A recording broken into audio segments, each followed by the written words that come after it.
Her హి ఓం నమ శివాయ్. ఓం నమ శివాయ్. ఓం శ్రీ భద్రకాళి సమేత వీరభద్రస్వామిని నమో నమః. మాతృ పితృభ్యో నమః. ఆచార్య అతిథిభ్యో నమః. శ్రీ గురు విద్యానంద్ సాగర్ మహారాజనే నమో నమః. శ్రీమాత లలితా త్రిపుర సుందరయే నమో నమః.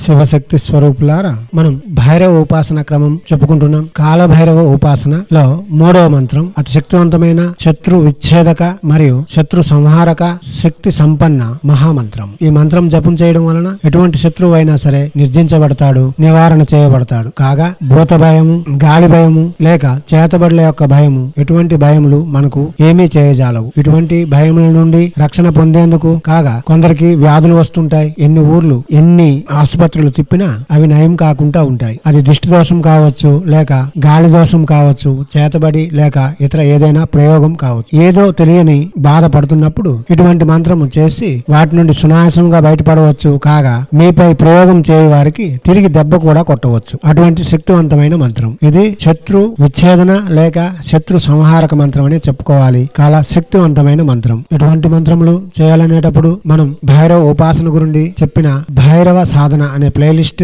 పూర్తిగా క్షుణ్ణంగా వినండి. మరియు జప విధులు, జప విధానములు వినాలి. తర్వాతనే ఈ మంత్ర జపములకు ఉపక్రమించాలి. గురువుచే ప్రత్యక్షంగా మంత్రం తీసుకుంటే చాలా మంచిది. లేని ఎడల గణపతి ఉపాసన, గురువు గారి ఉపాసన, శివ పంచాక్షరి ఉపాసన చేయవారు ఈ మంత్రము కన్న తల్లి నుండి గాని తండ్రి నుండి గాని మంత్రం తీసుకొని జపం చేయగలరు. ఈ మంత్రం నాకు ఇరుగుడు ఉండదు. అనగా ఒక్కసారి ఎవరి మీదైనా సరే ఈ మంత్రం ప్రయోగిస్తే దాన్ని అడ్డుకునే శక్తి ఎవరికి ఉండదు. మరలా బటుక భైరవ ఉపాసకులు లేక త్రిపుర భైరవి ఉపాసకులు, ధూమావతి ఉపాసకులు, ఇటువంటి ఘోర దేవత ఉపాసకులే తప్ప సాధారణ ఉపాసకులు ఇటువంటి మంత్రముల ధరికి చేరుకోలేరు. చాముండేశ్వరి ఉపాసకులు కూడా ఈ మంత్రం నాకు ఆపజాలరు. మాత్రము మీరు ఈ మంత్ర జపం చేసే ముందు గణపతి ఉపాసన తప్పక చేసి ఉండాలి. గురువు యొక్క మంత్ర ఉపాసన 16 రోజులైనా చేసి ఉండాలి. శివ పంచాక్షరి కనీసం 50,000 సరే జపం చేసి ఉండాలి. తర్వాత ఈ మంత్రమును ముందుగా శివాలయమునకు వెళ్లి శివాలయము నందికి ఎడమ భాగమున అనగా దక్షిణ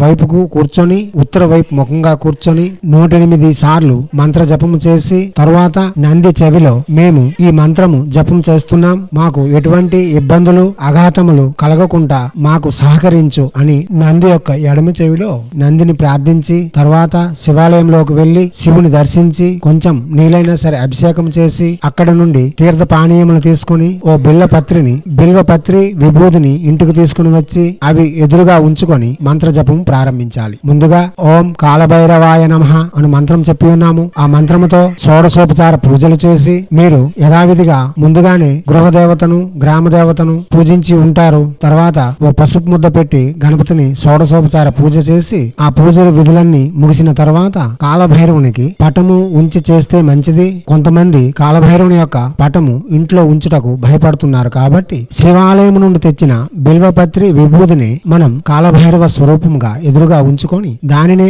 ధ్యానావాహనాది షోడశోపచార పూజలు చేసి సంపూర్ణ పూజ చేసి పంచభూతములకు ప్రతీకమైన పంచ పూజలు చేసి అనగా ధూపము, దీపము, నైవేద్యము, చందనము, పుష్పము ఉంచి పూజించిన తర్వాత యథావిధిగా లలాటమున విభూతి ధరించి, బాహువులకు విభూతి ధరించి మరియు వక్షస్థలమునందు, నాభి అందు, మునుకిని అందు అనగా చేతులు ముడుకులే అందు, కాళ్ల ముడుకులే అందు విభూతిని ధరించి కొంచెం ఎర్రని సింధూరమును బొట్టుగా పెట్టుకొని విధులన్నీ గావించిన తర్వాత ఆచమన తీసుకొని ఈ సంకల్పం నెరవేరాలని ఏ ఉద్దేశంతో ఈ మంత్ర జపం చేస్తున్నారో ఆ సంకల్పంలో చెప్పుకొని తర్వాత మీరు కాలభైరవుని యొక్క ధ్యాన శ్లోకము చదవవలసి ఉంటుంది. ఇప్పుడు ధ్యానము.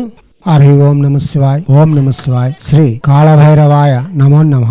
ధ్యానము. బంధుకాభము త్రినేత్ర భూజినం సులబ్ధ హస్తోజ్వలం టంకం సూత్రవరం సుపాసా సహితం దంష్ట్రాకరాళస్యకం వామే కంచిత పాద ముద్రుతాతలం కలస్య వక్షస్థలే చిన్న భిన్న జటాధరం గిరిజాయ యుక్తం జగద్దైవతం ఉద్ధృతం వామపాదం తు కాళా వక్షస్థలే స్థితం సవ్యపాదం లింగమూర్ధ్ని స్థితం రౌద్రముఖం భజే. దివ్యాత్మ స్వరూపులారా, భావము మనం ఆరాధన చేస్తున్నా, ఉపాసన చేస్తున్నా కాలభైరవుడు చాలా భయంకర స్వరూపుడు. అతని రూపం ఎలా ఉంది అంటే శ్రీ కాలభైరవ మూర్తి 3 కండ్లతో అనగా త్రినేత్రుడు, 3 కండ్లతో, 4 చేతులతో, కోరలతో, భయంకరమైన ముఖముతో, చెదిరిన జటా జూటంతో, గిరిజాదేవితో కూడి ఉంటాడు. కుడివైపున క్రింది నుండి త్రిశూలం, టంకం, ఎడమవైపున పాసం, పద్మం ధరించిన 4 చేతులు గలవాడు అయిన ఆ క్షేత్రపాలకుడు కాలభైరవుడు ఘోర రూపంలో ఉండే కరుణామయుడు స్వయం శివస్వరూపుడైన కాలభైరవుని ధ్యానిస్తూ ఉన్నాను.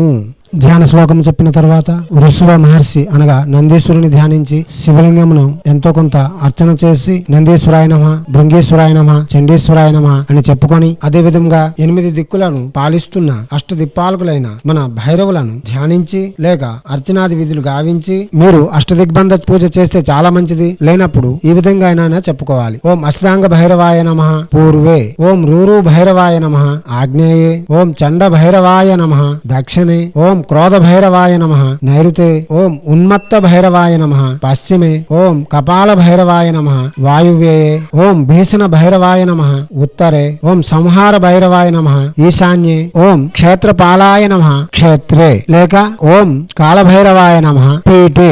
అదే విధంగా వారి యొక్క శక్తులను కూడా ఆరాధన చేస్తే చాలా మంచిది. ఓం బ్రహ్మ శక్తి అయి నమః పూర్వే, ఓం మహేశ్వర శక్తి అయి నమః ఆగ్నేయే, ఓం కౌమార శక్తి అయి నమః దక్షిణే, ఓం వైష్ణవి శక్తి అయి నమః నైరుతే, ఓం వారాహి శక్తి అయి నమః పశ్చిమే, ఓం ఇంద్రాణి శక్తి అయి నమః వాయువ్యే, ఓం చాముండా శక్తి అయి నమః ఉత్తరే, ఓం మహాలక్ష్మి శక్తి అయి నమః ఈశాన్యే. క్షేత్రపాలకుడైన కాలభైరవుని యొక్క శక్తి అయిన త్రిపుర భైరవి యొక్క మంత్రం కూడా చెప్పాలి. ఓం త్రిపుర భైరవి అయి నమః పీఠే అని చెప్పి పూజను ప్రారంభించవలసి ఉంటుంది. మేము అష్టదిగ్బంధ పూజ అతి త్వరలో అందిస్తాం. అందాక మీరు ఈ మంత్రమును చెప్పి జపమును ప్రారంభించుట చాలా మంచిది. దివాత్మ స్వరూపులారా, ఇప్పుడు న్యాసములు ఋషి న్యాసమునకు మీరు వృషభ మహర్షిని తలంచుకున్నారు. నందీశ్వరాయ నమః, భృంగేశ్వరాయ నమః, చండీశ్వరాయ నమః అని చెప్పుకుంటే చాలు. ఇక అంగన్యాసములు, హృదయ న్యాసములు. అంగన్యాసము, హృదయ న్యాసము కలిపి చెప్పుట చాలా మంచిది. మీకు న్యాసములు కూడా ముద్రా విధానం అని చెప్పి ఉన్నాం కదా. ఆ ముద్రా శాస్త్రం మన యూట్యూబ్ ఛానల్లో ముందుగానే చెప్పి ఉన్నాం. మీరు అవి చూస్తే కొంతవరకు అర్థం అవుతుంది.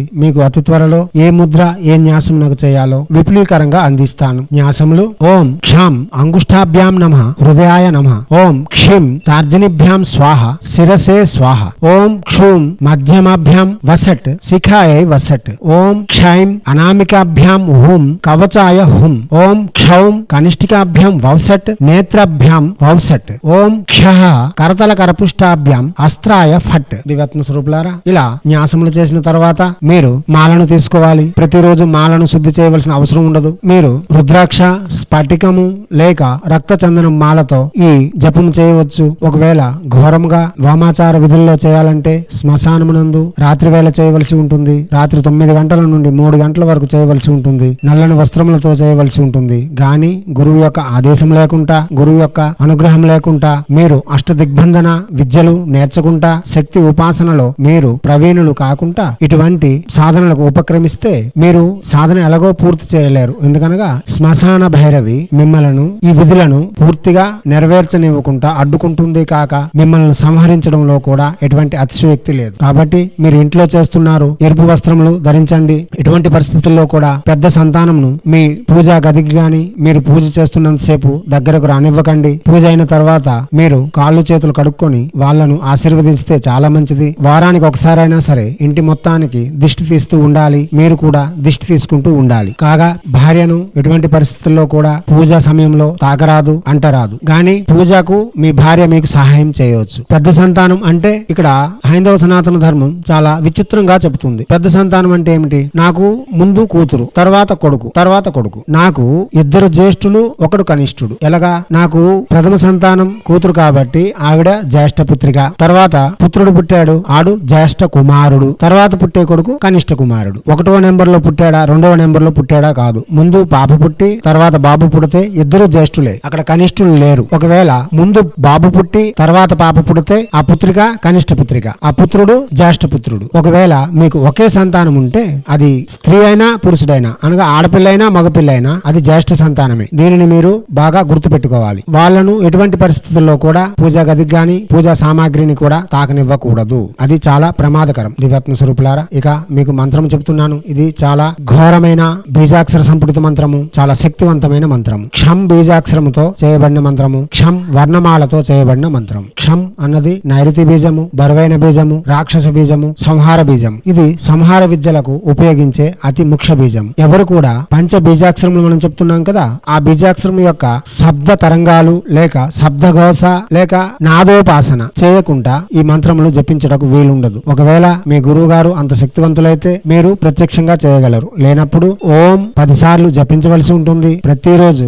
ఓం ని 10 సార్లు దీర్ఘంగా జపించాలి. తర్వాత ఐం ని 10 సార్లు దీర్ఘంగా జపించాలి. తర్వాత శ్రీం బీజాక్షరమును 10 సార్లు దీర్ఘంగా జపించిన తర్వాత మీరు ఈ మంత్రము జపం చేయుట చాలా శ్రేష్టకరము, శ్రేయోదాయకము. దివాత్మ స్వరూపులారా, ఇప్పుడు మంత్రము ఓం క్షం క్షిం క్షుం క్షైం క్షౌం క్షః క్షేత్రపాలాయ నమః. మంత్రం మరోసారి ఓం క్షాం క్షీం క్షూం క్షైం క్షౌం క్షః క్షేత్రపాలాయ నమః. మంత్రం మరోసారి ఓం క్షాం క్షీం క్షూం క్షైం క్షౌం క్షః క్షేత్రపాలాయ నమః. ఈ మంత్రము జపం చేయాలనుకునే వాళ్ళు జపం చేసిన తర్వాత ప్రయోగం చేసేటప్పుడు నమః బదులుగా స్వాహ పెట్టవలసి ఉంటుంది. యజ్ఞమునందు గాని లేక ప్రయోగం చేసేటప్పుడు మంత్రంలో నమఃను తీసేసి స్వాహను చెప్పవలసి ఉంటుంది. అప్పుడు ఇలా చెప్పాలి, ఓం క్షాం క్షీం క్షూం క్షైం క్షౌం క్షః క్షేత్రపాలాయ స్వాహ. ఓం క్షాం క్షీం క్షూం క్షైం క్షౌం క్షః క్షేత్రపాలాయ స్వాహ.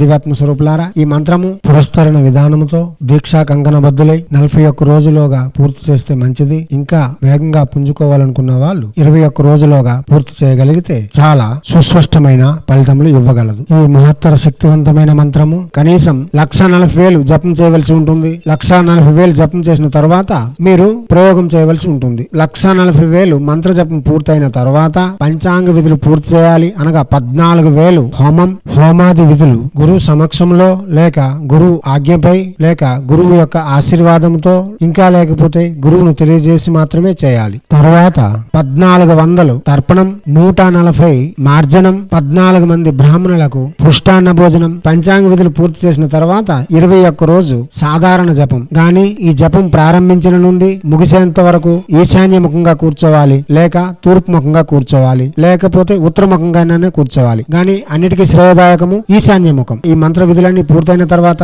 మీరు ఏ శత్రువులు నిర్జించాలన్నా, ఎవరిని ఏదైనా సరే చేయాలన్నా లేక ఎవరి యొక్క ఒత్తిడి నుండి మీరు బయటపడాలన్నా, కోర్టు వ్యవహారములందు విజయం పొందాలన్నా లేక భూమి యొక్క తగాదాలున్నా లేక ఏదైనా ఒక భూమిని ఎవరో ఆక్రమించుకుంటే తిరిగి మీరు స్వాధీనం చేసుకోవాలన్నా ఈ మంత్రమును దక్షిణ వైపు ముఖంగా పెట్టుకొని రోజుకు 3 మాలలు చొప్పున 21 రోజు చేయాలి. నిష్ణాతులే చేయాలి. చాలా జాగ్రత్తగా చేయాలి. పూజా గదిలోకి ఎటువంటి పరిస్థితుల్లో కూడా మద్యము మాంసము ఇటువంటివి తీసుకెళ్లకూడదు. ఈ మంత్ర దీక్ష ప్రారంభించిన నుండి చివరి వరకు మద్యపానము మాంసభక్షణ పరస్త్రీ పూర్తిగా నిషేధము. నిజ స్త్రీతో సంసారం చేయవచ్చు. దీనిలో ఎటువంటి అభ్యంతరం లేదు. దివ్యాత్మ స్వరూపులారా, పూజా సమయం నందే వస్త్రములు మార్చుకుంటారు. సాధారణ వేలయందు సాధారణంగానే ఉంటారు. లలాటం ముందు బొట్టులు పెట్టుకుని రుద్రాక్ష మాలలు మెడలో వేసుకుని వీధుల్లో తిరగడం, మీరు ఈ మంత్ర జపం చేస్తున్నట్టుగా అందరికీ చెప్పడం చాలా విపత్కర పరిణామాలకు దారితీస్తుంది. మంత్రము పూర్తయి పంచాంగ విధులు పూర్తి చేసుకుని ప్రయోగం పూర్తయినంత వరకు ప్రాణ స్నేహితుడికి అయినా సరే చెప్పకూడదు.